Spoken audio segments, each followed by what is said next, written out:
പിതാവിനും പുത്രനും പരിശുദ്ധ റൂഹായ്ക്കും സ്തുതി ആദ്യം മുതൽ എന്നേക്കും ആമീൻ. കർത്താവിൽ പ്രിയരെ, നമ്മൾ കർത്താവിൻ്റെ കാലത്ത് ജനനസമയത്തുള്ള പലസ്തീനയുടെ യൂദയായിലെ എല്ലാ സാഹചര്യങ്ങളും രാഷ്ട്രീയം, സാമൂഹ്യം, സാമ്പത്തികമായിട്ടൊക്കെ ഉള്ള കാര്യങ്ങളെല്ലാം നമ്മൾ ഇത് പഠിച്ച് മനസ്സിലാക്കി ഏകദേശം ഒരറിവ് കിട്ടിയെന്ന് ഞാൻ വിചാരിക്കുന്നു. ശ്രദ്ധിക്കുന്നവർക്ക് ചെറിയ ഒരറിവ് കിട്ടി കാണും. വളരെ വിശദമായിട്ടല്ല, വിശാലമായിട്ടല്ല ഞാൻ പറഞ്ഞു. അത് അങ്ങനെ അതിൻ്റെ ആവശ്യമില്ല. നമുക്ക് ബൈബിൾ ഏകദേശം മനസ്സിലാക്കുന്നതിന് ഒരു ചെറിയ അറിവ് കിട്ടണം. അതാണ് ഞാൻ ചെയ്തത്.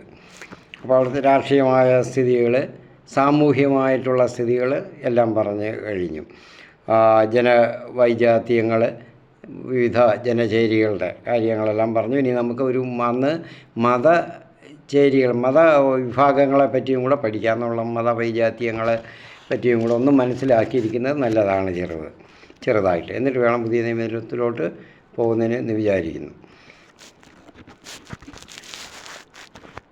നമുക്ക് റോമൻ സാമ്രാജ്യത്തിൽ അന്ന് പ്രത്യേകിച്ച് ഒരു മതത്തിനും അവിടെ കുഴപ്പങ്ങളൊന്നുമില്ലായിരുന്നു. ഏത് മതവും അവർക്ക് ആചരിക്കാം, പ്രചരിപ്പിക്കാം, അവർക്കത് ആചരിക്കാം.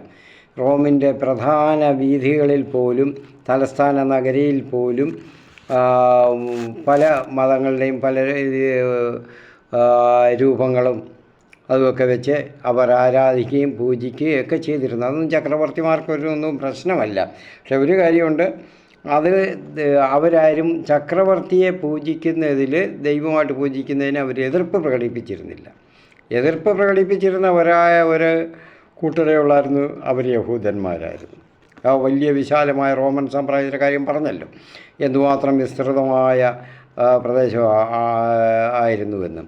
ആ സാമ്രാജ്യത്തിൽ യഹൂദർ മാത്രം, ഒരൊറ്റ കൂട്ടർ മാത്രമേ എതിർപ്പുണ്ടായിരുന്നുള്ളൂ. മറ്റ് ദൈവങ്ങളെ, ഈ ചക്രവർത്തിയെ, മനുഷ്യരെ ആരാധിക്കുന്നതിൽ ഒക്കെ അവർക്ക് ദൈവമായിരുന്നു, യാവയായിരുന്നു സർവസ്വവും. അല്ലാതെ അതിനെപ്പറ്റി അവർക്ക് ചിന്തിക്കാൻ പറ്റുകയില്ലായിരുന്നു. അത് ചിന്തിക്കുമ്പോഴത്തേക്ക് തന്നെ അവർക്ക് രോമാഞ്ചമായിരുന്നു, യാവയെപ്പറ്റി ചിന്തിക്കുമ്പോൾ തന്നെ. അപ്പോൾ മറ്റൊന്ന് അവർക്ക് ഏറ്റവും നിഷിദ്ധമായ ഒന്നായിരുന്നു. അതിലും നല്ലത് മരണമെന്നാണ് അവർ കരുതിയിരുന്നത്. അപ്പോൾ ഇങ്ങനെ ഇരിക്കെ നമുക്ക് പ്രധാന കാര്യത്തിലോട്ട് കടക്കാം. അപ്പോൾ ഈ റോമിൽ എല്ലാത്തിനും സ്വാതന്ത്ര്യം, മതസ്വാതന്ത്ര്യം പരിപൂർണമായിട്ടുണ്ടായിരുന്നു. അപ്പോൾ പക്ഷേ ഈ ഇടയ്ക്ക് വെച്ച് ജൂലിയസ് സീസറിൻ്റെ കാലത്ത് തന്നെ സീസറിനെ, ചക്രവർത്തിയെ ദൈവമായിട്ട് ആരാധിക്കുക എന്നുള്ള ഒരു രീതി നിലവിൽ വന്നു. അപ്പം അതിന് അദ്ദേഹത്തിൻ്റെ ആ യുദ്ധവിജയങ്ങൾ എല്ലാം കൂടെ ഒക്കെ തന്നെ ഒരു വലിയ സ്ഥാനം അതിന് വഹിച്ചു. ജനങ്ങളെ അദ്ദേഹവും അതിനങ്ങ് വഴങ്ങി നീങ്ങുന്നു. കാരണം അത് ജനങ്ങളുടെ ഇടയിൽ അത്രയും ഒരു പ്രതീതി ഉണ്ടാക്കാം, അദ്ദേഹത്തെപ്പറ്റി ഒരു കീർത്തി ഉണ്ടാക്കാം, ഒരു ഇംപ്രഷൻ ഉണ്ടാക്കാം, നല്ലൊരു ഇമേജ് കിട്ടും. അപ്പോൾ ഇന്നത്തെ നമ്മുടെ രാഷ്ട്രീയക്കാരെയൊക്കെ പോലെ തന്നെ അവരും ആഗ്രഹിച്ചിരുന്നു അങ്ങനെ നല്ലൊരു ഇമേജ് ജനങ്ങളുടെ ഇടയിൽ കിട്ടണം, അതിന് എന്ത് വേണമെങ്കിലും ചെയ്യാമായിരുന്നു. അപ്പോൾ എല്ലാം അനുവദിച്ചു കൊടുത്തു. പക്ഷേ ഇങ്ങനെ സീസറിനെ ആരാധിക്കുക എന്നുള്ളതായിരുന്നു. അതിന് പ്രത്യേകമായിട്ടുള്ള ക്ഷേത്രങ്ങൾ, പൂജാരി വൃന്ദങ്ങൾ തന്നെ ഉണ്ടായിരുന്നു. അവിടെ ഒരു വലിയൊരു കൂട്ടം പൂജാരികൾ തന്നെ ഉണ്ടായിരുന്നു അതിനു വേണ്ടി, ചക്രവർത്തിയുടെ ക്ഷേത്രത്തിൽ ആരാധന നടത്താൻ, പൂജകളൊക്കെ നടത്തുന്നതിന് വേണ്ടി. അപ്പോൾ അങ്ങനെ യുദ്ധവിജയങ്ങളെ അപ്പം രാജാക്കന്മാരെ ദൈവമായിട്ട് ആരാധിച്ചിരുന്ന പൗരസ്ത്യ പാരമ്പര്യങ്ങളുണ്ട്. ഗ്രീസിലുമൊക്കെ ആരാധിച്ചിരുന്നു. അപ്പോൾ അവിടുന്ന് അത് ഗ്രീക്കിൻ്റെ സംസ്കാരം അങ്ങോട്ട് വ്യാപിച്ചപ്പോൾ ഗ്രീക്ക് സാമ്രാജ്യത്തിൽപ്പെട്ട ഭാഗങ്ങളൊക്കെ ആണല്ലോ ജൂലിയസ് സീസറും ഒക്കെ പിടിച്ചടക്കിയത്. പോംബൈ, ജൂലിയസ് സീസർ ഒക്കെ. അപ്പോൾ ആ സംസ്കാരമൊക്കെ ഇവിടെയും വന്നു. അവരുടെ മതങ്ങളെയൊക്കെ ആരാധിക്കുക എന്ന് വന്നു. അപ്പം സീസറിന് ജൂലിയസ് സീസർ ഫർസലയിലെ ആ വലിയ വിജയത്തോടു കൂടി തന്നെ ഒരു ദൈവം ആയി അദ്ദേഹത്തെ വ്യാഖ്യാനിക്കപ്പെട്ടു. ഈ ജനതകൾ. കാരണം സാമ്രാജ്യത്തിലുള്ള ഒരു ചെറിയ ഒരു അസ്വസ്ഥത പോലും അനുവദിക്കുകയില്ല എന്നുള്ളതായി. യവന സാമ്രാജ്യം തകർന്നപ്പോൾ അവിടെ ഇവിടെയൊക്കെ ഉണ്ടായിരുന്ന കലാപങ്ങളെല്ലാം അടിച്ചമർത്താൻ അദ്ദേഹത്തിന് കഴിഞ്ഞിരുന്നു. അപ്പോൾ അത് ദൈവത്തിൻ്റെ കഴിവായിട്ടാണ് കഴിയുന്നത്. അദ്ദേഹം ദൈവമായതുകൊണ്ടാണ്, ദൈവത്തിൻ്റെ അവതാരമായതുകൊണ്ടാണ് എന്നാണ് വ്യാഖ്യാനിക്കപ്പെട്ടിരുന്നത്. അപ്പോൾ അങ്ങനെ ഞാൻ പറഞ്ഞു BC 44 ആയപ്പോഴത്തേക്ക് ജൂലിയസ് സീസറിന് ഞാൻ പറഞ്ഞല്ലോ പലയിടത്തും റോമൻ ആ പ്രവിശ്യയിൽ ഇറ്റലിയിൽ തന്നെ എല്ലായിടത്തും തന്നെ അദ്ദേഹത്തിൻ്റെ ആ പ്രതിമകൾ, ആരാധനാലയങ്ങൾ എല്ലാം ഉണ്ടായി. അപ്പോൾ അദ്ദേഹത്തിൻ്റെ ഇപ്പം ജൂലിയസ് സീസറിൻ്റെ മരണശേഷമാണ് അഗസ്റ്റസ് വരുന്നത്. ജൂലിയസ് സീസറിൻ്റെ മരണശേഷം വന്നപ്പോഴത്തേക്ക് കലാപങ്ങളും ബഹളങ്ങളും ഒക്കെയായി ഒരുപാടായി. നമ്മൾ പഠിച്ചിട്ടുള്ളവർക്കൊക്കെ അറിയാമല്ലോ, ജൂലിയസ് സീസറിൻ്റെ കഥയൊക്കെ പഠിച്ചിട്ടുള്ളത് ഉണ്ടല്ലോ, ഡിഗ്രിക്കൊക്കെ പഠിക്കുമ്പോഴൊക്കെ പഠിക്കുന്നുണ്ടല്ലോ. ബെർണാഡ് ഷായുടെ ഉണ്ട്, പിന്നെ നമ്മുടെ ഇങ്ങനെയൊക്കെ ഒരു പഠിക്കുന്നുണ്ട്, അപ്പോൾ പഠിച്ചിട്ടുണ്ട്. അപ്പോൾ അദ്ദേഹത്തെ ദൈവമായിട്ട് ആരാധിച്ചുകൊണ്ടിരുന്നു. അപ്പോൾ അത് ഇഷ്ടപ്പെടാത്തവരും ഉണ്ടായിരുന്നു റോമൻ കൗൺസിലിൽ. അപ്പോൾ അങ്ങനെ സെനറ്റിൽ അപ്പോൾ അവർ അവിടെ ബഹളങ്ങളും പ്രശ്നങ്ങളും എല്ലാം കലാപങ്ങളൊക്കെ ഉണ്ടായി. അങ്ങനെ വന്ന അഗസ്റ്റസ് വന്നപ്പോൾ അഗസ്റ്റസ് സീസർ ഇതിനെയൊക്കെ സമാധാനം സ്ഥാപിച്ച് എടുത്തെല്ലാം അടിച്ചമർത്തി സമാധാനം സ്ഥാപിച്ചു. അതങ്ങനെ പാക്സ് അഗസ്റ്റ എന്നുള്ളൊരു ഒരു ഫ്രൈസ് തന്നെ അവിടെ രൂപപ്പെട്ടു. കാരണം അദ്ദേഹത്തിൻ്റെ കൊണ്ടാണ്, സമാധാനം കഴിവുകൊണ്ടാണ്, അദ്ദേഹം ദൈവമായതുകൊണ്ടാണ്. അപ്പം ജൂലിയസ് സീസറിനെ ദൈവമായിട്ട് ആരാധിച്ചു കൊണ്ടിരുന്നിടത്ത്, രാഷ്ട്രത്തിൻ്റെ രക്ഷകൻ എന്ന് ആരാധിച്ചു കൊണ്ടിരുന്നിടത്ത്, അപ്പോൾ ഈ അഗസ്റ്റസ് ദൈവങ്ങളുടെ പുത്രൻ അല്ലെങ്കിൽ രക്ഷക ദൈവം എന്ന ബഹുമതി സെനറ്റ് കൊടുത്തു. റോമൻ സെനറ്റ് എന്ന് പറയുമ്പോൾ പാർലമെൻറ്റ് പോലെ. അപ്പോൾ അപ്പോൾ അങ്ങനെ അഗസ്റ്റസിനെ ദൈവങ്ങളുടെ പുത്രനാണ്, രക്ഷക ദൈവമാണ്. കാരണം സമാധാനം എല്ലായിടത്തും, ഒരു പ്രശ്നങ്ങളുമില്ല, എല്ലാം അടിച്ചമർത്തി അദ്ദേഹം കൊണ്ടുപോകുന്നു. അപ്പോൾ ഇത് വളരെ പ്രയോജനം ചെയ്യും. അപ്പം ജൂലിയസ് സീസറിനെ ഇങ്ങനെ ആരാധിക്കുകയും ദൈവപദവി കൊടുത്തതിനുമൊക്കെ എതിർപ്പുള്ളവരുണ്ട്, ധാരാളം ഉണ്ടായിരുന്നു പാർലമെൻറ്റ് സെനറ്റിൽ. അപ്പോൾ അതിനെയൊക്കെ ഒരു അളവിൽ ഇഷ്ടമല്ലാതിരുന്ന ആളുമാണ് ജൂലിയസ്, അങ്ങനെയുള്ള ഈ അഗസ്റ്റസ്. എങ്കിലും അദ്ദേഹം വിചാരിച്ചു ഇത് നല്ലൊരു കാര്യം തന്നെ ആയാലും തുടരട്ടെ എന്ന് വിചാരിച്ചു. അദ്ദേഹം അതിന് അനുമതി കൊടുത്തു. അദ്ദേഹത്തിന് വേണ്ടി നേർച്ചകളും കാഴ്ചകളും പിന്നെ പാനീയ ബലിയും നമ്മൾ ആഹാരം ഇതെല്ലാം തന്നെ ബലികളൊക്കെ, നിവേദ്യങ്ങളൊക്കെ ഒരുപാട് ഇങ്ങനെ അർപ്പിക്കാൻ ബലിയർപ്പണമൊക്കെ അങ്ങ് തുടങ്ങി. അപ്പോൾ അതിനുവേണ്ടി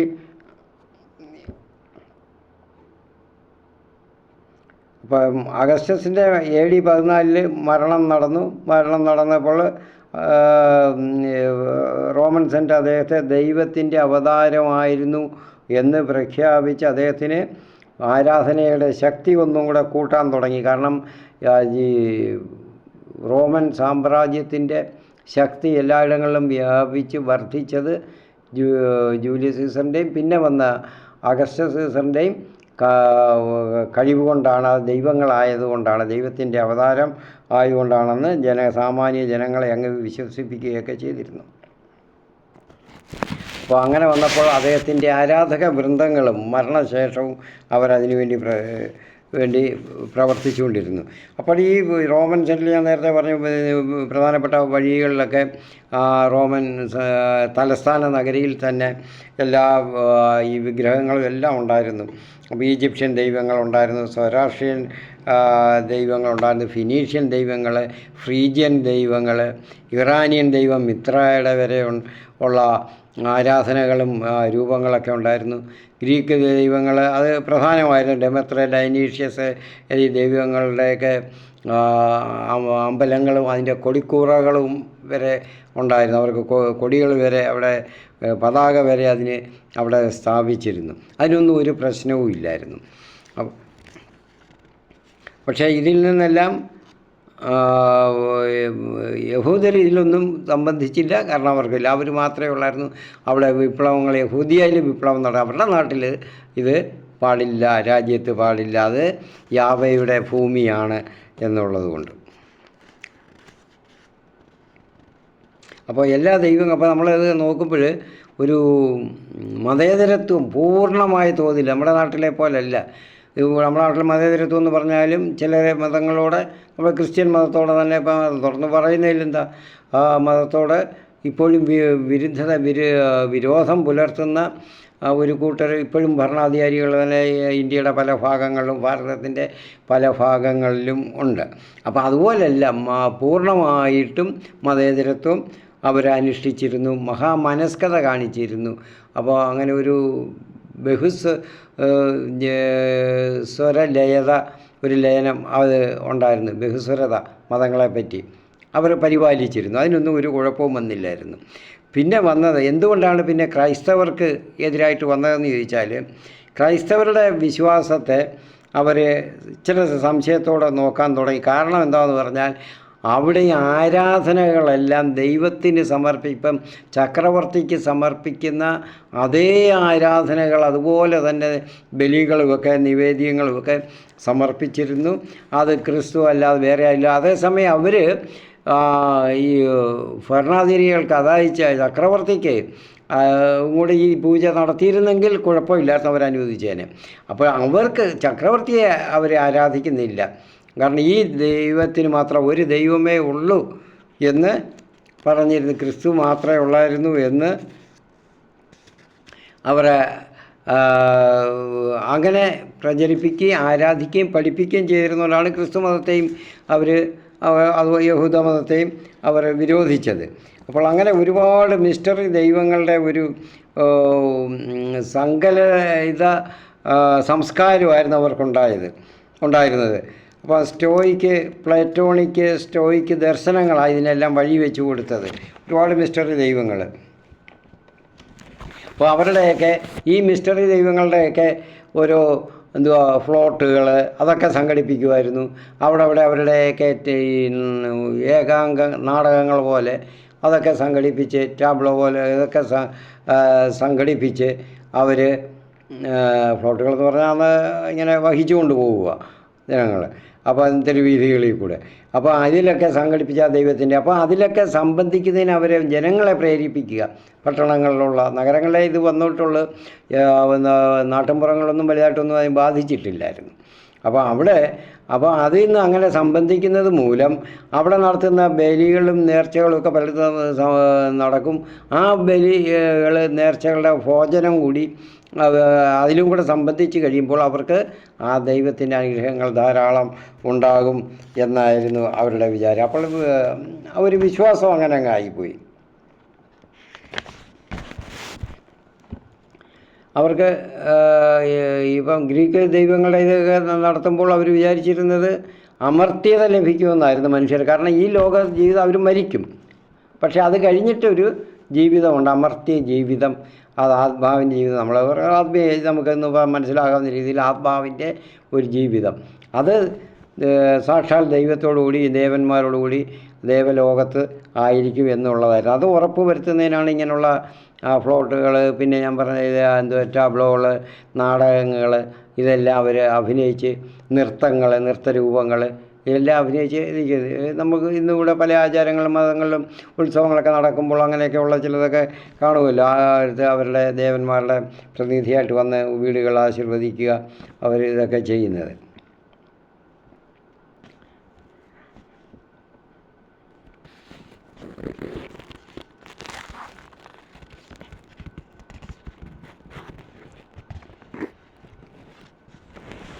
അപ്പോൾ അതിന് പ്രത്യേക ചിട്ടകളൊന്നുമില്ല, റൂളുകളൊന്നുമില്ല. അപ്പോൾ അവരുടെ ഈ മതത്തിൽ ജനങ്ങൾ പങ്കെടുക്കുന്നതിന് അപ്പോഴത്തെ അവരുടെ പുരോഹിതന്മാർ അവരുടെ ഒരു ജീവനോപാധിയായിരുന്നിരിക്കണം, അതുകൊണ്ടാണ് ആയിരുന്നിരിക്കണം എന്നുള്ള അങ്ങനെയാണല്ലോ. അതുകൊണ്ട് അവർ അങ്ങനെ ചിട്ടകളൊന്നും വെച്ചിട്ടില്ല. അപ്പോഴവർ ഓരോരുത്തരും പ്രദർശിപ്പിക്കുന്ന കാര്യത്തിൽ, പൂജകളിലും ഇങ്ങനെയുള്ള ബലി കർമ്മങ്ങളിലും വിശുദ്ധ ഭോജനം, അവർക്കത് വിശുദ്ധ ഭോജനമാണ് ഒക്കെ സംഘടിപ്പിച്ച് അതിൽ പങ്കെടുക്കുക എന്നുള്ളതേ ഉള്ളായിരുന്നു. അപ്പോൾ ഇങ്ങനെയൊക്കെ ഇരുന്നപ്പോൾ ആണ് ജൂഡായിസം ഇനിയുമുള്ളത്. അന്ന് റോമൻ മതത്തിൽ എല്ലാ പ്രോവിൻസുകൾ എല്ലായിടത്തും ഉണ്ടായിരുന്നു. അന്ന് സിറിയയാണ് കർത്താവിൻ്റെ കാലത്ത് സിറിയ പ്രോവിൻസായിരുന്നു യൂദയ. കാരണം ഹെറോദസ് മരിച്ചു കഴിഞ്ഞപ്പോൾ, ഫസ്റ്റ് ദി ഗ്രേറ്റ് എന്ന് പറയുന്ന മനുഷ്യൻ, അദ്ദേഹം മരിച്ചു കഴിഞ്ഞപ്പോൾ അദ്ദേഹത്തിൻ്റെ മരണാനന്തരം പിന്നെ ഞാൻ പറഞ്ഞു തോന്നി, അത് സിറിയൻ പ്രൊവിൻസിലാണ് ഇതിനെ ലയിപ്പിച്ചിരുന്നത്, യൂദയ അതിനോട് ചേർത്തിരുന്നു. അപ്പോൾ അവിടുത്തെ മതങ്ങളുടെയൊക്കെ കാര്യങ്ങളും അവിടുത്തെ ദൈവങ്ങളുമൊക്കെ അവർ ആരാധിച്ചിരുന്നു. അപ്പോൾ ഇനിയോട് ജൂഡായിസത്തെ പറ്റി പറയുമ്പോൾ ഇന്നലെ ഞാൻ പറഞ്ഞ യഹൂദരുടെ രാഷ്ട്രീയ കാര്യങ്ങളാണ്, സാമൂഹിക കാര്യങ്ങളാണ്, വിഭാഗ കാര്യങ്ങളാണ് പറഞ്ഞത്. അപ്പോൾ അവരുടെ ഇത് മതത്തിൻ്റെ കാര്യം പ്രത്യേകിച്ച് പറയേണ്ടതില്ലല്ലോ, അറിയാമല്ലോ. യാവേ എന്ന ദൈവത്തിൻ്റെ കാര്യം മാത്രമേ അവർക്ക്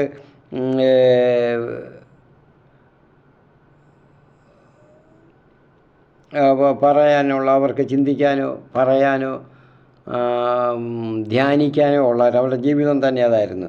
അപ്പോൾ അതിനുവേണ്ടി അവർ മോശ കൊടുത്ത ഒരു 618 നിയമങ്ങളുണ്ട്. മോശ അവരെ അപ്പോൾ ആ 618 നിയമങ്ങൾക്ക് പുറമെ ഇവർ വ്യാഖ്യാനിച്ച് ഈ ഫരിസേയരും പിന്നെ അവരുടെ നിയമജ്ഞരും സ്ക്രൈബ്സ് അവരെല്ലാം കൂടെ വ്യാഖ്യാനിച്ച് ആ ഒരു 666 എണ്ണം കൂടെ കൂട്ടിച്ചേർത്തു. അപ്പോൾ ആ മതവും ഫരിസേയരും കർത്താവിൻ്റെ കാലത്ത് ഒരുപാട് മാറ്റങ്ങൾ വന്നു. അവരുടെ സുഖഭോഗങ്ങൾക്ക് അനുസൃതമായിട്ട് വ്യാഖ്യാനിച്ചെടുത്ത വ്യാഖ്യാനങ്ങളാണ് ഇതൊക്കെ.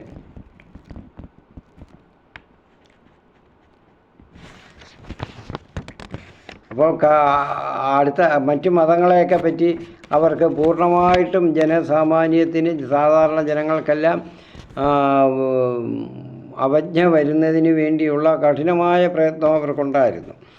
അതാണ് 666 നിയമങ്ങൾ കൊണ്ട്. പക്ഷേ ഇതൊന്നും അവരുടെ സുഖസൗകര്യങ്ങളെ ബാധിക്കുകയും ചെയ്യാത്ത വിധത്തിലുള്ള അമെൻമെൻറ്റ്സ്, ഭേദഗതികളായിരുന്നു അതിൻ്റെ കൂടെ കൂട്ടിച്ചേർത്ത് വ്യാഖ്യാനങ്ങൾ.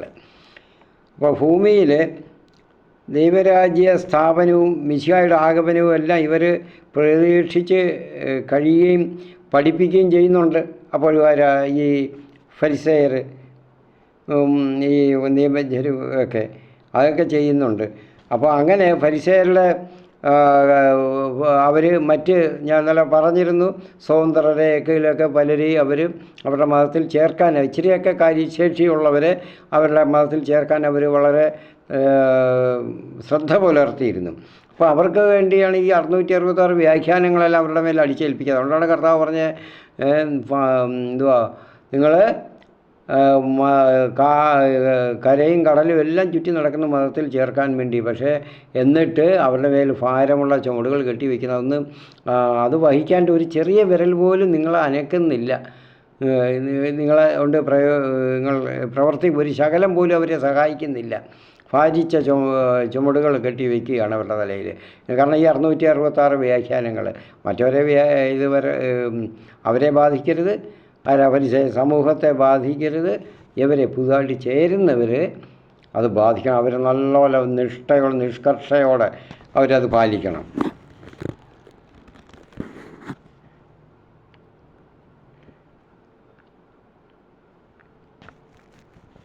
അപ്പോഴേ ഈ അതിന് പ്രത്യേക നിയമങ്ങളൊന്നുമില്ല, ഭരണഘടനയോ ഇതൊന്നുമില്ല. ഈ നിയമങ്ങൾ പാലിക്കുക എന്നുള്ളതേ ഉള്ളൂ. ഈ 666 നിയമങ്ങൾ പാലിക്കുക, അവരുടെ വ്യാഖ്യാനങ്ങൾ.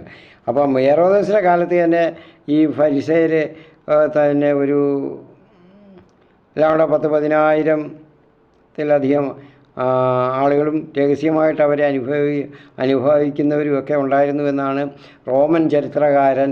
അതായത് അദ്ദേഹം യഹൂദനായിരുന്നു, പക്ഷേ ക്രമേണ റോമൻ സർക്കാരിൻ്റെ കീഴിൽ അവരെ പ്രീണിപ്പിച്ച് നിൽക്കുന്ന, അവരുടെ കൂടെ നിൽക്കുന്ന ഒരു ചരിത്രകാരനായി മാറി യഹൂദരെ വിരോധിക്കുന്നവരുമായി മാറിയായിരുന്നു ഫ്ലാവിയസ് ജോസഫൂസ്. അപ്പോൾ അദ്ദേഹത്തിന് കണക്കനുസരിച്ച് 10,000-ൽ കൂടുതൽ അംഗങ്ങൾ, ഫരിസേയ സ്ഥിര അംഗങ്ങൾ അവർക്ക് ഉണ്ടായിരുന്നുവെന്നാണ്.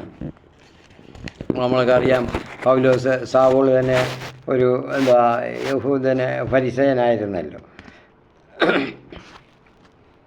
അപ്പോൾ അങ്ങനെ അവരുടെ മതത്തിൻ്റെ കാര്യങ്ങൾ നമ്മൾ ഇനി അടുത്ത സദൂക്യരുടെ കാര്യം നമ്മൾ പറഞ്ഞു. സാധോക്കിൽ നിന്നുള്ള പ്രധാന ആചാര്യം മുൻപിലത്തെ സാധോക്കിൽ നിന്നവരുടെ പിന്തുടർച്ചയാണ് ഇവർ അവകാശപ്പെടുന്നുണ്ട്. അപ്പോൾ ഇവരും എല്ലാം പ്രധാന പുരോഹിത സ്ഥാനങ്ങളൊക്കെ അവരാണ് കരസ്ഥമാക്കിയിരുന്നത്.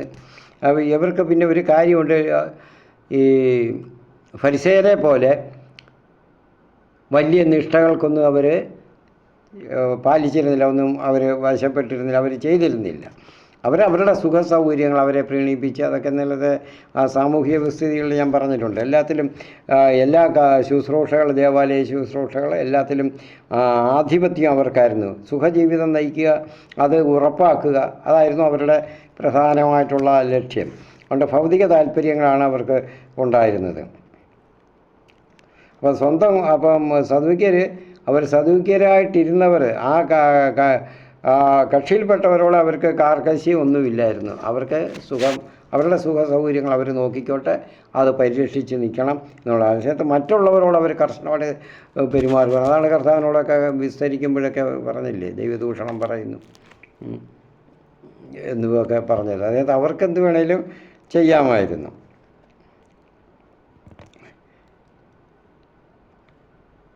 ഇപ്പോൾ പ്രൊക്രിയേറ്റർ ഭരണകാലത്ത് പ്രധാന ആചാര്യരായിരുന്നവരെല്ലാം സദൂക്യരാണ്.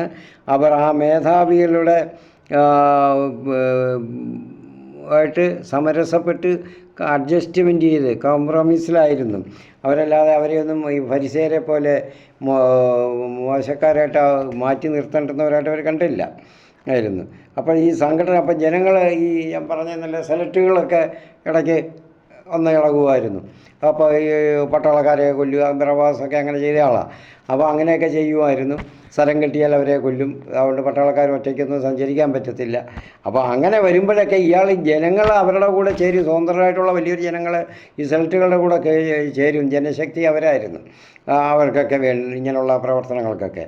അപ്പോൾ അതിന് ഈ സദൂക്യർ, പ്രധാന ആചാര്യന്മാർ, പുരോഹിതന്മാരൊക്കെ എന്ത് ചെയ്യുമായിരുന്നു, അവരെ എല്ലാം സമാധാനിപ്പിച്ച് നിർത്തുന്നത് ഇവരാണ് ഇവിടെ. അപ്പം മറ്റവരുടെ ഇത് വേണം, ഇവരുടെ ഇതും വേണം. അപ്പം അത് യാവയുടെ രീതിയിൽ അവർ പുരോഹിതരായിരിക്കണം. അവിടെ റോമൻ കാര്യത്തിൽ ഭൗതിക ജീവിതത്തിന് വേണ്ടുന്ന സുഖ സൗകര്യങ്ങൾ കിട്ടാൻ അവരെയും പ്രീതിപ്പെടുത്തണം. നേരിട്ട് ചെയ്യത്തില്ല. ഈ വരുന്ന കലാപങ്ങൾ അവർക്ക് റോമൻ സർക്കാരിൻ്റെ എതിരായിട്ട് വരുന്ന കലാപങ്ങളോ എന്തെങ്കിലും പിറുപിറുപ്പോ പ്രതിഷേധമോ ഒക്കെ ഉണ്ടെങ്കിൽ അവരെയൊക്കെ ഉപദേശിച്ച് മാറ്റി നിർത്തുക. അത് ശരിയല്ല, അല്ലെങ്കിൽ നമുക്കത് ദോഷമായിട്ട് വരും എന്നൊക്കെയുള്ള ഒരു നയത്തിൽ നിൽക്കാൻ ഒരു കൗശലപൂർവ്വം കണ്ണിങ് ഒരു ഇതായിരുന്നു. ഇനി വേറൊരു പ്രധാനപ്പെട്ട ഒരു കാര്യം പറയാനുള്ളത്, ഇനി ഒരു എസേനിയർ എന്ന് പറഞ്ഞൊരു വിഭാഗവും കൂടെ ഉണ്ട് അവിടെ. അപ്പോൾ ചിലർ പറയും യോഹന്നാൻ സ്നാപകൻ ഒക്കെ സന്യാസ സമൂഹത്തിലായിരുന്നു, ചെറുപ്പകാലത്താണ് മരുഭൂമിയിൽ പോയത്. അപ്പം മരുഭൂമിയിൽ ജീവിച്ചിരുന്ന വലിയൊരു സന്യാസ സമൂഹം, അല്ലാതെ വേറെ ഒരു സന്യാസ സമൂഹങ്ങളെ പറ്റിയൊന്നും ഒരിടത്തും ഒന്നും പറയുന്നില്ല ബൈബിളിൽ. അപ്പോൾ ഇവർ പരിപൂർണമായിട്ട് നമ്മുടെ ഇന്നത്തെ ആധുനിക കാലത്തെ സന്യാസിമാരെ പോലെ തന്നെ വളരെ നിഷ്ഠയോടുകൂടി അതിനെ ചില പ്രമാണങ്ങളൊക്കെ അവർക്കുണ്ടായിരുന്നു, പ്രതിജ്ഞയുണ്ടായിരുന്നു, അതൊക്കെ കൃത്യമായിട്ട് പാലിക്കണം ആയിരുന്നു. അപ്പോൾ അപ്പോൾ ഇത് പറയുന്നത് ജോസഫൂസും ഫിലോയും പ്ലീനിയും ഒക്കെ ഇങ്ങനെയുള്ള റോമൻ ചരിത്രകാരന്മാരൊക്കെ പറയുന്നുണ്ട്. ഇവരൊക്കെ ഉണ്ടായിരുന്നുള്ളൊക്കെ രേഖപ്പെടുത്തിയല്ല, ചുമ്മാതങ്ങ് പറയുമല്ല കേട്ടോ, വെറുതെ അല്ല.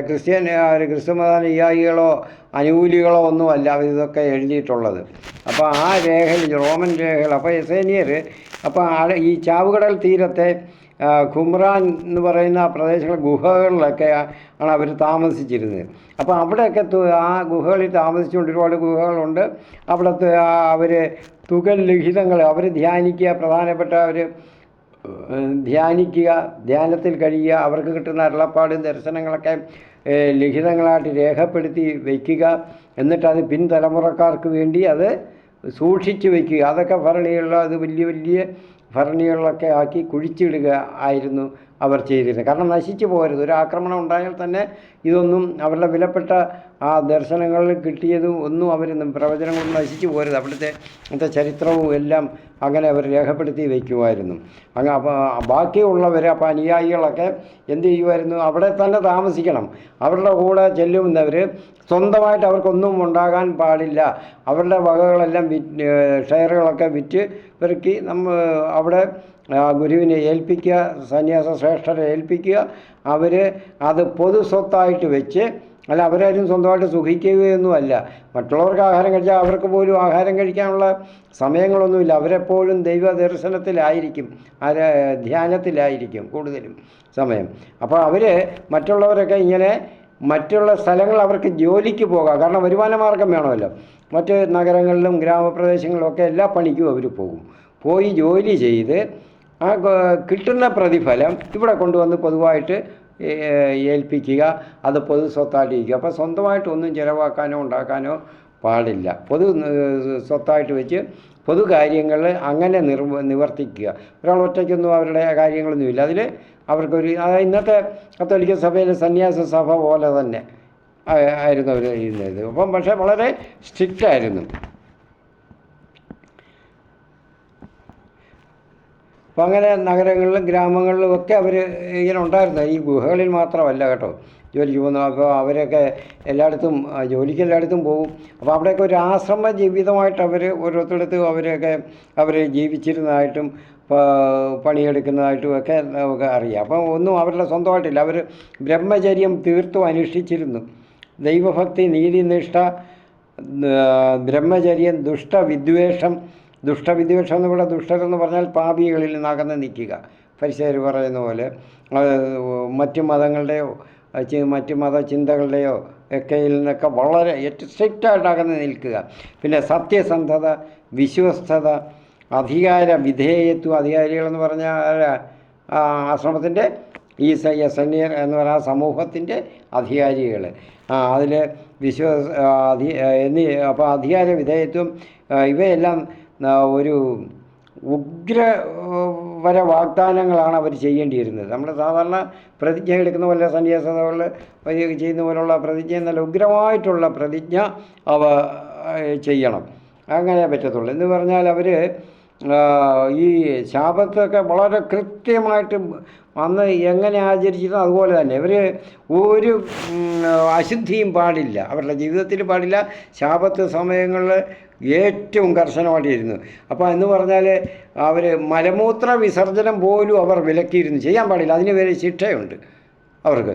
മലമൂത്ര വിസർജനം എന്നുള്ള ശാബത്ത് ആചരിക്കുന്ന സമയങ്ങളിലുണ്ടായാൽ അവർ കഠിനമായ ശിക്ഷ അവർക്കുണ്ട്, അതിന് പരിഹാരം അവർ ചെയ്തേ പറ്റുള്ളൂ. അതുവരെ നിയന്ത്രിച്ച് വേണം അവർ നിൽക്കാൻ. അങ്ങനത്തെ ഒരു ജീവിതം, കാരണം അശുദ്ധിയാണത്. അശുദ്ധി അവരുടെ വാസസ്ഥലങ്ങളിലോ അവരുമായിട്ട് ചുറ്റപ്പെട്ട പ്രദേശങ്ങളോ അവരിലോ ഉണ്ടാകാൻ പാടില്ല ഒരിക്കലും. ഒക്കെ അശുദ്ധിയായിട്ടാണ് വിചാരിക്കുന്നത്. അപ്പോൾ ഞാൻ പറഞ്ഞ യോഹന്നാൻ സ്നാപകനെയൊക്കെ ഈ കൂട്ടത്തിലാണ് ചിലരൊക്കെ കരുതിയിരുന്നത്.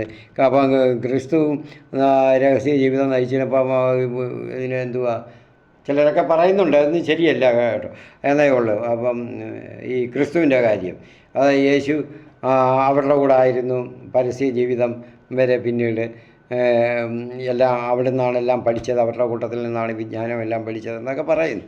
പക്ഷേ അങ്ങനെയുള്ളതല്ല, ഒന്നും ശരിയല്ല. കാരണം അവർ പറയുന്ന ക്രിസ്തുവിൻ്റെ പ്രബോധനങ്ങളൊക്കെ അതാണ്.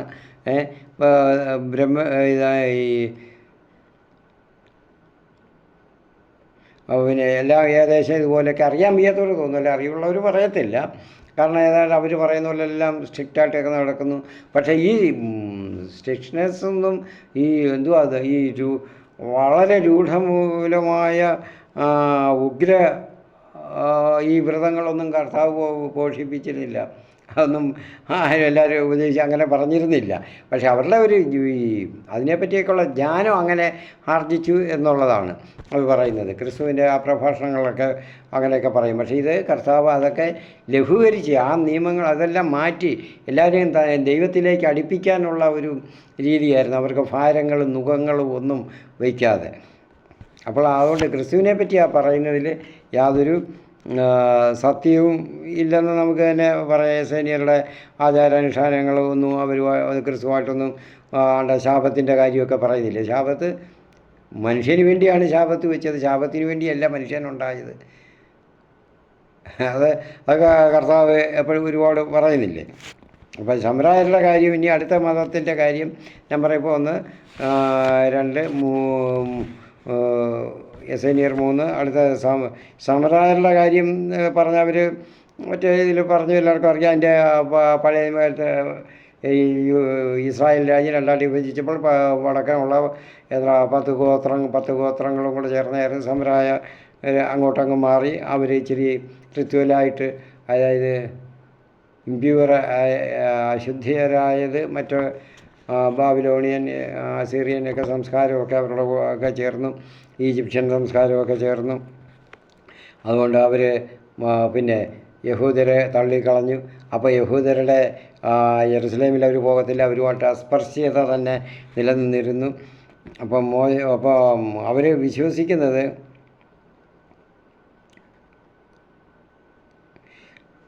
ഫരിസേയരുടെ ഈ വലിയ നിഷ്കർഷതകളൊക്കെ അവർ അവഗണിച്ചിട്ട് മോശയുടെ ആ നിയമങ്ങൾ തോറ മാത്രമാണ് പിതാക്കന്മാരുടെയും ദൈവമായ യാവയിൽ അവർ അടിയുറച്ച് വിശ്വസിക്കുകയായിരുന്നു ചെയ്യുന്നത്. മോശയെ വന്നിട്ട് മോശ പറഞ്ഞിട്ടില്ലേ നിയമാവർത്തനത്തിൽ, മോശയെ പോലെ പ്രഭാവനായ ഒരു രക്ഷകൻ്റെ ആഗമനത്തെയാണ് അവർ പ്രതീക്ഷിക്കുന്നത്. എന്നെപ്പോലെ ഒരു പ്രവാചകനെ ഉയർപ്പിക്കുക, അത് നിങ്ങൾ വിശ്വസിക്കണം. അപ്പോൾ സമരായ സ്ത്രീയും പറഞ്ഞല്ലോ ക്രിസ്തു വരുമെന്ന് ഞങ്ങൾക്കറിയാം. അത് ക്രിസ്തുവാണെന്ന് സാമാന്യ ബോധം എല്ലാവർക്കും ഉണ്ടായിരുന്നു. ക്രിസ്തു വരുമെന്ന് ഞങ്ങൾക്കറിയാം. മിശിഹ വരുമ്പോൾ അത് ക്രിസ്തു എന്ന് പറഞ്ഞാൽ മിശിഹ എബ്രായ ഭാഷയിൽ. അപ്പം മിശിഹ വരുമ്പോൾ ഞങ്ങളെ ഇതെല്ലാം പഠിപ്പിക്കും, ഞങ്ങളെ അവർ കൂടെ ചേർക്കും, ഞങ്ങളും അങ്ങനെ ആകും. അപ്പം ഞങ്ങൾക്ക് ആരാധനയ്ക്ക് ഒന്നും പ്രയാസമില്ല, ഞങ്ങൾക്ക് അവിടെ യെരുസലേമിലൊന്നും പോകണ്ട എന്ന് പറയുമായിരുന്നല്ലോ. അപ്പോൾ അതിൻ്റെ അർത്ഥം അതാണ്.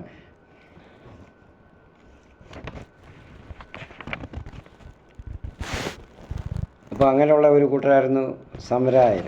അവർ ഗരീസിം മലയിലായിരുന്നു അവർ ആരാധിച്ചിരുന്നത്.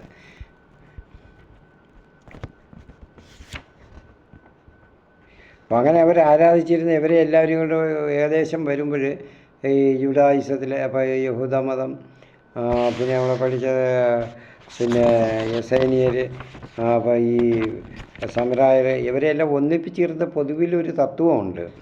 അത് അതായത് ഒരു പരമശക്തി, എല്ലാത്തിൻ്റെയും ഒരു പരമശക്തി ഉണ്ടായിരുന്നത്. അവർ പറയുന്നത് പിതാക്കന്മാരുടെ ദൈവം ആയ യാവേ സർവാന്തര്യാമിയും സർവജ്ഞാനിയും പരമപരിശുദ്ധനും അനന്ത നന്മയും സൃഷ്ടാവും രക്ഷകനും വിധികർത്താവും ഒക്കെ ആയ ആ ഏകദൈവം യാവേ, അതാണ് അവരെ ഒന്നിച്ച് നിർത്തുന്നത്. ആ ചിന്ത, ആ തത്വം, ആ ചിന്ത, ആ ധാരണ, ആ വിശ്വാസം ഇവരെല്ലാം ഏകദേശം ആ മതചിന്തയിൽ പൊതുവെ നോക്കുമ്പോൾ ഒരു മതചിന്തയിൽ അവരെ ഒന്നിപ്പിച്ച് നിർത്തിയിരുന്നു. അപ്പം ഗോത്രപിതാവായ അബ്രാഹത്തിൻ്റെ പിന്തുടർച്ച അവരെല്ലാവരും തന്നെ അംഗീകരിച്ചിരുന്നേ, അതല്ലാതെ ഇല്ലല്ലോ.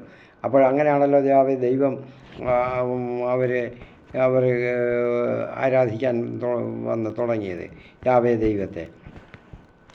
അപ്പോൾ ഈ മോശയുടെ ചരിത്രം ഇതെല്ലാം സീനായി മലയുടെ അവിടെ വെച്ച് ഈ കൽപ്പനകൾ ഇതെല്ലാം അവർക്കറിയാം. അവരെല്ലാം ഒന്നിപ്പിച്ചിരുന്ന ഈ ഒരു ഇതായിരുന്നു. അപ്പോൾ അവർക്ക് മോശയ്ക്ക് വെളിപ്പെടുത്തി യാവേ എന്ന തിരുനാമം ഉച്ചരിക്കുക പോലും അവിടുത്തെ സംപൂജ്യതയ്ക്ക് ഹാനികരമായിട്ട് ശങ്കിച്ച് അവർ അദോനോയി എന്ന്, അത് നമ്മുടെ കർത്താവ് എന്ന് അവർ രൂപാന്തരപ്പെടുത്തി പറയാൻ തുടങ്ങി. അല്ലാതെ യാവേ എന്ന് അവർ പറയത്തില്ല. അത്രയ്ക്ക് അവർ ബഹുമാനിയ ഭയഭക്തിയ ആദരവോടുകൂടി ആണ് അവർ കണ്ടിരുന്നത്. ഭയവും ഭക്തിയും ബഹുമാനവും എല്ലാം കൂടി ചേർന്ന ഒരു ഫീലിംഗ് ആയിരുന്നു അവർക്ക് യാവയുടെ കാര്യം പറയുമ്പോൾ. നമ്മുടെ കർത്താവെന്നേ പറയത്തുള്ളൂ, നടനോയി കർത്താവ് എന്നേ അവർ പറയത്തുള്ളായിരുന്നു എല്ലാവരും. കാരണം ഈ 3 കൂട്ടരുടെ കാര്യമാണ് ഞാൻ പറയുന്നത്, അല്ല ഒരു കൂട്ടരുടെ കാര്യം മാത്രമല്ല. അപ്പോൾ അങ്ങനെ പറയുന്നുണ്ടല്ലോ, ഇസ്രായേലിയെ ശ്രവിക്കുക, നമ്മുടെ ദൈവമായ കർത്താവായ ദൈവം ഏക ദൈവമാകുന്നു, പൂർണ്ണ ഹൃദയത്തോടും ആത്മാവോടും മനസ്സോടും ശക്തിയോടും കൂടി അങ്ങയെ അവിടുത്തെ സ്നേഹിക്കുക. അതാണ് അവരുടെ ജീവിതത്തിലെ നിരന്തര ആഹ്വാനവും രഹസ്യവും എല്ലാം അത് തന്നെയായിരുന്നു. അവർ ഏത് ദിക്കിലോ ഏത് സാമ്രാജ്യത്തിലോ പോയി ജീവിച്ചിരുന്നപ്പോഴും എല്ലാം അവരെ എപ്പോഴും ഒന്നിപ്പിച്ച് നിർത്തിയിരുന്ന ദൈവത്തിൻ്റെ ഈ ഒരു ആഹ്വാനമായിരുന്നു.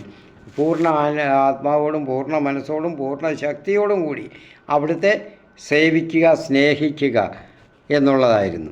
അതിനപ്പുറം വേറെ ഒന്നുമില്ല. അതുകൊണ്ടാണ് അവർ ഈ റോമൻ സാമ്രാജ്യത്തിലെ എല്ലാ മതങ്ങൾക്കും സർവ്വ മതങ്ങൾക്കും ഇഷ്ടം പോലെ അവർക്ക് പ്രചരിപ്പിക്കാം, ആരാധിക്കാം. എന്ത് മതത്തിൻ്റെ എന്ത് പ്രവർത്തനവും അവിടെ ആരും തടസ്സപ്പെടുത്തില്ലായിരുന്നു അധികാരികളാരും. പക്ഷേ യഹൂദർ മാത്രം യൂദയായിൽ ഇസ്രായേൽ അവരത് തടഞ്ഞിരുന്നു. അറിയാലോ, അതിന് ഇത്രയും അസ്പർശ്യത പുലർത്തിയിരുന്ന ഈ സമറായരുമായിട്ട് ഇവർ യഹൂദിയരുള്ള ഈ മതാധികാരികളും എല്ലാം കൂടെയാണ് അർക്കലാവുസിനെ മാറ്റാനായിട്ട് ഹെറോദേസിൻ്റെ ഗ്രേറ്റിൻ്റെ ഭരണ ശേഷം വന്ന അർക്കലാവുസിൻ്റെ ക്രൂരത കൊണ്ട് നിറഞ്ഞപ്പോൾ അവർ മാറ്റുന്നതിന് വേണ്ടി രണ്ടുപേരും കൂടെ യോജിച്ചു. അപ്പോൾ അവരെല്ലാം കൂട്ടിയിണക്കിയത് ഈ ഒരു ശക്തിയാണ്, ഈ ഒരു ചിന്തയായിരുന്നു. അവരുടെ യഹൂദ ജനം അവർ പ്രാർത്ഥിക്കുമ്പോൾ അവിടെ ശമറിയരല്ല, അവർക്ക് ഗരീസിയുമല്ല, അവർ പ്രാർത്ഥന 3 തവണ നിത്യേന 3 തവണയും അവർ പ്രാർത്ഥിക്കും. ജെറുസലേം ദേവാലയ അഭിമുഖമായിട്ട് തിരിഞ്ഞാണ് ലോകത്തെവിടായാലും പ്രാർത്ഥനകളെല്ലാം ഇതെല്ലാം ഉരുവിട്ടുകൊണ്ടിരുന്ന ഒരു പ്രമാണമായിരുന്നു അവർക്കുണ്ടായിരുന്നത്, ഇതിനെ യോജിപ്പിച്ചിരുന്നത്. അതും കൂടെ നമ്മൾ ഓർമ്മിക്കണം. അപ്പോൾ അങ്ങനെ ഒരു മതനിഷ്ഠയോടുകൂടി ജീവിച്ച ഒരു സമൂഹത്തിലാണ് കർത്താവ് വന്ന് അപ്പോൾ പിറക്കുന്നത്. പക്ഷേ അവർ യഥാർത്ഥത്തിൽ ഇതൊക്കെ പാലിക്കുന്നു, ഇതൊക്കെ സാധാരണക്കാർ അവർ ചെയ്യുന്നു എന്നേ ഉള്ളൂ. കർത്താവ് അത് ഫരിസേയൻ്റെയും ചുങ്കക്കാരൻ്റെയും പ്രാർത്ഥനയിൽ പറയുന്നുണ്ടല്ലോ, അതൊക്കെ കണ്ടിട്ട്. അപ്പോൾ അവരുടെ സൗകര്യത്തിന് അവരിതെല്ലാം ചെയ്തിരുന്നു. ഇപ്പോൾ ഇന്നത്തെ നമ്മുടെ കാലവും ഏതാണ്ട് അതുപോലെയൊക്കെയാണ്, പറയാതിരിക്കാനും പറ്റത്തില്ല. അപ്പോൾ അവർ ഒരു മിശിഹായെ പ്രതീക്ഷിച്ചു, ദാവീദിൻ്റെ കാലത്തെ പോലെ കഴിയാനായിട്ടുള്ള ഒരു സമൃദ്ധി, ദാവീദിൻ്റെ കാലത്തെ ആ സമൃദ്ധി മിശിഹ കാലത്തുണ്ടാകും, അതിനേക്കാളും വലിയ സമൃദ്ധി. അതായിരുന്നു അവരെ പ്രതീക്ഷിച്ചുകൊണ്ടിരുന്നത്, ആ മിശിഹായെയാണ്. അപ്പോഴാണ് കർത്താവ് ഇവിടെ വന്ന് പിറക്കുന്നത്. അപ്പം നമുക്ക് ഉപസംഹരിക്കാം. ആ മതവിഭാഗങ്ങളുടെ ഭാഗം എടുത്തു കഴിഞ്ഞു. പിന്നെ ചരിത്ര രേഖകളെ നമ്മൾ പഠിക്കുമ്പോൾ അപ്പോഴപ്പോഴും പറയാം. അതിനുവേണ്ടി പ്രത്യേകമായിട്ട് ഞാനൊരു എപ്പിസോഡ് ചെയ്യുന്നില്ല. അത് പ്ലീനി, ജോസഫ് ഫ്ലാവിയസ്, പിന്നെ ഇത് അവരുടെ ടാസിറ്റസ്, സൂട്ടോണിയസ്, ഇങ്ങനെയൊക്കെയുള്ള ഓരോരുത്തർ ഉണ്ടായിരുന്ന അവരുടെയൊക്കെ രേഖകളിലും അവരുടെയൊക്കെ ലിഖിതങ്ങളിലൊക്കെ പിന്നെ റോമൻ ചരിത്രത്തിലൊക്കെ ക്രിസ്തുവിനെ പറ്റിയും ക്രിസ്ത്യാനികളെ പറ്റിയും എല്ലാം വളരെ വിമർശിച്ചായിരുന്നത്. അവർ കുറ്റവാളികളായിട്ടാണ് എഴുതുന്നത്, ദോഷം ചെയ്യുന്നവരായിട്ടാണ് രാജ്യത്തിന്. കാരണം എന്തുവാ, അവർ ചക്രവർത്തിയെ ആരാധിക്കത്തില്ല, ദൈവത്തെയാണ്, വേറൊരു മനുഷ്യനെ, ക്രിസ്തു എന്ന് പറയുന്ന, യേശു എന്ന് പറയുന്ന ഒരു മനുഷ്യനെ നമ്മൾ എന്താ പിന്നെ ഒരു പ്രധാന കാര്യം വിട്ടുപോയി. നമ്മൾ റോമൻ അധികാരികളെ കുരിശിൽ തൂക്കിയ ആ മനുഷ്യനെ ഇവർ ആരാധിക്കുന്നു. അപ്പോൾ ഏറ്റവും നികൃഷ്ടമായ മനുഷ്യൻ അവർക്ക്, കാരണം കുരിശിൽ തൂക്കുന്ന അങ്ങനെയുള്ളവരെ ഇവർ ആരാധിക്കുന്നു ദൈവമായിട്ട്, മറ്റുള്ളവരെ ഒന്നും ആരാധിക്കില്ല. അതാണ് ഏറ്റവും പ്രധാനമായിട്ടുള്ള ഒരു വിരോധം അവർക്ക്, കർശനമായ ഒരു വിരോധം അവർക്ക് ക്രിസ്ത്യാനികളുടെ പേരിൽ ഉണ്ടായിരുന്നത്. പ്രിയപ്പെട്ടവരെ, നമുക്ക് നിർത്താം, സംഹരിക്കാം. നമുക്ക് ഈ പഠിച്ച കാര്യങ്ങളൊക്കെ ഏകദേശം ഓർമ്മ വേണം. അന്നത്തെ വിവിധ മതങ്ങളൊക്കെ ഉണ്ടായിരുന്നു. എല്ലാ മതങ്ങൾക്കും സ്വാതന്ത്ര്യം ഉണ്ടായിരുന്നു, പരമസ്വാതന്ത്ര്യം. ഇന്നത്തെ നമ്മുടെ ഭാരതത്തിലെ പോലെയല്ല, പരമസ്വാതന്ത്ര്യം ഉണ്ടായിരുന്നു മുഴുവർത്ഥത്തിൽ. പക്ഷേ ക്രിസ്ത്യാനികൾക്ക് മാത്രം, അതായത് ക്രിസ്തു മതത്തിന് മാത്രം അത് സാധ്യമല്ലായിരുന്നു. എവിടെ ചോദിച്ചാലും. പിന്നെ യഹൂദ മതം എന്ന് പറയുമ്പോൾ അവർ രഹസ്യമായിട്ട് അവരവരുടെ ഭാഗങ്ങളിൽ ആചരിച്ചിരുന്നു. പ്രിയപ്പെട്ടവരെ, നമുക്ക് പ്രാർത്ഥിക്കാം. പ്രാർത്ഥനയിൽ പതിപോലെ എല്ലാവരും ഞാൻ എപ്പോഴും പറയുന്ന പോലെ മക്കൾക്ക് വേണ്ടി ആഗ്രഹിച്ച് ദാഹിച്ച് ഇരിക്കുന്നവർ, മക്കളില്ലാത്ത ഒരു ദമ്പതികൾക്ക് വേണ്ടി നമ്മൾ പ്രാർത്ഥിക്കണം. പ്രയാസങ്ങളും ദുരിതങ്ങളും കഷ്ടതകളുമായിട്ട് കഴിയുന്നവരുണ്ട്, ഒരുപാട് പേരുണ്ട്. പരിത്യജിക്കപ്പെട്ട് എല്ലാവരാലും ഒറ്റപ്പെടുത്തപ്പെട്ട് കഴിയുന്നവരുണ്ട്. ക്രിസ്മസ് കാലത്ത് അങ്ങനെയൊക്കെ ഉള്ളവരൊക്കെ ഉണ്ട്. എല്ലാവരും ഒന്ന് അന്വേഷിക്കുക. നമ്മൾ പറയും ക്രിസ്മസ് കാലത്ത് സന്തോഷമായിട്ട് അവരെയൊക്കെ അന്വേഷിക്കണം, അവരുടെ കൂടെയൊക്കെ നമ്മൾ ചേരണം, അവരെ സന്തോഷിപ്പിക്കണമെന്നൊക്കെ. പക്ഷേ ആരും ഒന്നും യഥാർത്ഥത്തിൽ അങ്ങനെ ചെയ്യത്തില്ല. പറയും, എല്ലാവരും പ്രസംഗിക്കും, എല്ലാവരും ആരായാലും എല്ലാവരും പ്രസംഗിക്കും, ഏത് അവസ്ഥയിലുള്ളവരും നല്ലപോലെ പ്രസംഗിക്കും. അവർ പോലും അങ്ങനെ ചെയ്യത്തില്ല. ഒന്ന് അഭിവാദ്യം ചെയ്യുക പോലും ഞാൻ കണ്ടിട്ടില്ല, കാണുന്നില്ല, എപ്പോഴും കാണുന്നതാണ്. അവർ അങ്ങനെയൊക്കെ അവർക്ക് ഒരു മടിയാണ് സമൂഹത്തിൽ. അപ്പോൾ അവരിൽ ഇച്ചിരി അതിൽ മെച്ചമായിട്ട് സാമ്പത്തികമായിട്ടും ആഡംബരമായിട്ടൊക്കെ മെച്ചമായിട്ട് നിൽക്കുന്നവരെ അഭിവാദ്യം ചെയ്യുകയും പറയുകയൊക്കെ ചെയ്യും. എല്ലാ ജനങ്ങളും അങ്ങനെയാണ് വിശ്വാസികളെന്ന് പറയുന്നെങ്കിലും. പക്ഷെ നമ്മളൊരു കാര്യം ചെയ്യണം. ദൈവത്തിന് നമ്മൾ കർത്താവ് പറഞ്ഞ പോലെ അവർക്ക് വേണ്ടി നമ്മൾ ചെയ്യുക. വിശുദ്ധ യാക്കോബ് പറയുന്ന പോലെ ഈ ദരിദ്രരെയാണ് ദൈവം സ്നേഹിക്കുന്നത്, അവരാണ് സ്വർഗത്തിൻ്റെ അവകാശികളുമാകാൻ പോകുന്നത്. അല്ല ധനികരും ആഡംബരം കാണിച്ച് നടക്കുന്നവർ, സ്ഥാനമഹിമകൾ കാണിച്ച് നടക്കുന്നവരും അല്ല, അവരെ അഭിവാദ്യം ചെയ്താലൊന്നുമില്ല. കർത്താവ് പറയുന്നില്ല, നിങ്ങളെ അഭിവാദ്യം ചെയ്യുന്നവരെ നിങ്ങൾ അഭിവാദ്യം ചെയ്താൽ എന്തോ ഫലം. അതുകൊണ്ട് നിങ്ങളല്ലാത്തവരെ അഭിവാദ്യം ചെയ്യണം, ഒന്നുമില്ലാത്തവർ, ഒന്നുമല്ല, അവഗണിച്ച് തള്ളിയിരിക്കുന്നവരെ. അപ്പോൾ അവർക്ക് വേണ്ടിയൊക്കെ നമ്മൾ ധാരാളം പ്രാർത്ഥിക്കുക. സ്തോത്രം, ഹല്ലേലൂയ, ഹല്ലേലൂയ, സ്തുതി, സ്തുതി, നന്ദി, നന്ദി, നന്ദി, നന്ദി, സ്തോത്രം, ഹല്ലേലൂയ, ഹല്ലേലൂയ, നന്ദി, സ്തോത്രം, സ്തോത്രം. അവിടുത്തെ നാമത്തിന് മഹത്വം ഉണ്ടാകട്ടെ. കർത്താവേ, ഞങ്ങൾ അവിടുത്തെ സ്തുതിക്കുന്ന ഈ ക്രിസ്മസിൻ്റെ കാലത്ത് എല്ലാ ജനങ്ങളുടെ ഇടയിൽ ഐക്യവും സന്തോഷവും സമാധാനവും കർത്താവേ അവിടുന്ന് പുലരുന്നതിന് വേണ്ടി അവിടുന്ന് പരിശുദ്ധാത്മാവെ അവിടുന്ന് ആവസിക്കണമേ. അവിടുത്തെ സഹവാസം എല്ലാവരിലും, എല്ലാ സമൂഹങ്ങളിലും, എല്ലായിടത്തും ഉണ്ടാകണമേ എന്ന് ഞങ്ങൾ പ്രാർത്ഥിക്കുന്നു. അന്ന് കർത്താവെ ഹൃദയം നുറുങ്ങുന്നവരാരും ഈ സമയത്ത് ഈ അവർക്ക് ഹൃദയം തുറങ്ങുന്നവരായിട്ട് അവർ മാറരുത്. എല്ലാവരും തന്നെ സന്തോഷത്തിൽ സമാധാനത്തിലുമായിരിക്കണം. അതിനെല്ലാവരും ഒന്നിച്ച് ചേരുന്നതിന്, ഒന്നിച്ച് എല്ലാവരുമായിട്ട് അവരെ ആദരിക്കുന്നതിനും അവരെ സ്നേഹിക്കുന്നതിനും എല്ലാവരുടെയും മനസ്സുകളെ പരിശുദ്ധാത്മാവെ തുറക്കണമേ എന്ന് ഞങ്ങൾ പ്രാർത്ഥിക്കുന്നു. അവിടുത്തെ പിതാവേ, അവിടുത്തെ പുത്രനായ യേശു ക്രിസ്തുവിൻ്റെ നാമത്തിൽ ഞങ്ങൾ അവിടുത്തെ സ്തുതികളും സ്തോത്രവും പുകഴ്ചയും അവിടുത്തേക്ക് അർപ്പിക്കുന്നു. അവിടുത്തെ നാമത്തിന് മഹത്വം ഉണ്ടാകട്ടെ. ആമീൻ. സ്തോത്രം, ഹല്ലേലൂയ. നാമത്തിന് സ്തുതി. ആമീൻ.